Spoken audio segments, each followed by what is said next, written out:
হাদি সত্য কথা বলছে। হাদির বিচার না হলে এদেশে আর শান্তি হবে না। আমাদের আদর্শ বলা যায়, তার যে আদর্শ আমরা যদি লালন করতে পারি তাহলে আমরা এই দেশ চেঞ্জ করতে পারবো ইনশাল্লাহ। ও আল্লাহকে মায়া করে, ওই একটা ভালো ছেলে ওই যে গুলি করছে ডাঙ্গল চোখে ভানে আয় একটা টান দিয়ে একটা গুলা দে। হাদি ভাই তো একজন অন্য রকম মানুষ ছিল আমাদের প্রজন্মের জন্য, এই প্রজন্মের জন্য, জেনজির জন্য, যিনি আমাদের আদর্শ বলা যায়। তার যে আদর্শ আমরা যদি লালন করতে পারি তাহলে আমরা এই দেশ চেঞ্জ করতে পারবো ইনশাল্লাহ, এবং দেশের যে প্রবলেম আছে সব সলভ করতে পারবো। হাদি সত্য কথা বলছে। হাদির বিচার না হলে এদেশে আর শান্তি হবে না।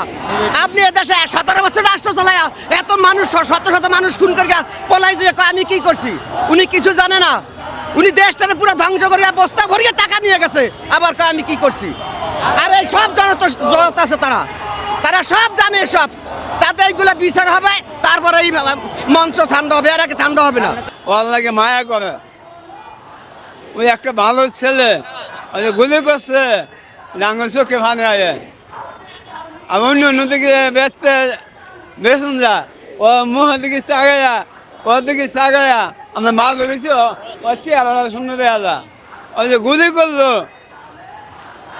ও ধর্ম কি কোথাইলো, ওরা দেশে পাইতাম নিজে আমি ফাঁসিতে ঝুলাইতাম। হাদি ভাই তুমি জান্নাতে ঘুমাও, আমরা তোমার জন্য রাজপথে আছি। হাদি ভাই এই দেশের একজন সূর্য সন্তান। ইনকিলাব ইনকিলাব জিন্দাবাদ জিন্দাবাদ। এই চোর যতদিন এই দেশটা ধ্বংস না হবে ততদিন এই দেশে শান্তি হবে না। এই দেশে একমাত্র শান্তি হলে এইগুলা খাটাইতে পারে, বড় বড় চোরগুলো সরাইতে হবে। দিনই দুবারে গুলি করে পালাই চলে যায়, বোঝেন? এই সবগুলোর বিচার আগে করতে হবে, তারপরে এই মঞ্চ বন্ধ হবে, এর আগে কোনো মঞ্চ বন্ধ হবে না। আমি আসছি পুরান ঢাকা থেকে, সাইকেল নিয়ে আসছি আমি এই বিচারের দাবিতে। প্রতিদিন আমি 1 ঘন্টা হইলে আধা ঘন্টা হইলেও আসি, আমি আজকে অংশগ্রহণ করে চলে যাই। এটার বিচার হওয়া দরকার।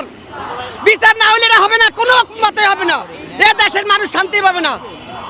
মূলত শহীদ হাদি ভাই তো একজন আমাদের দেশের সৈনিক, মানে এই যে ইয়ং জেনারেশন সৈনিক, এবং এই দেশের যে বর্তমান প্রেক্ষাপট অনুযায়ী তার যে ভূমিকা ছিল সে তো করে যেতে পারলো না। তাই চাইতেছিলাম যে আমাদের প্রতিটা যুবকের প্রাণে যেন এই ভাই হাদি ভাই জীবিত থাকে। আমি হাদির জন্য এসেছি, হাদির জন্য আসছি।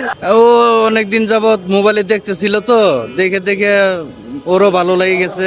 আমরা ফুল ফ্যামিলি নিয়ে আসছি এখানে একটু বিচার চাইতে, একসাথে বিচার চাইতে আসছি। ওনাদের সাথে একসাথে জমায়েত হওয়ার জন্য আসছি। উনি ইনসাফের বাংলাদেশ চাইছিল, ভারতের আধিপত্যের বিরুদ্ধে কথা বলছিল, এই জন্যই হয়তো শত্রুরা রাখলো না ওনাকে। আমরা চাই অতি দ্রুত ওনার বিচার হোক।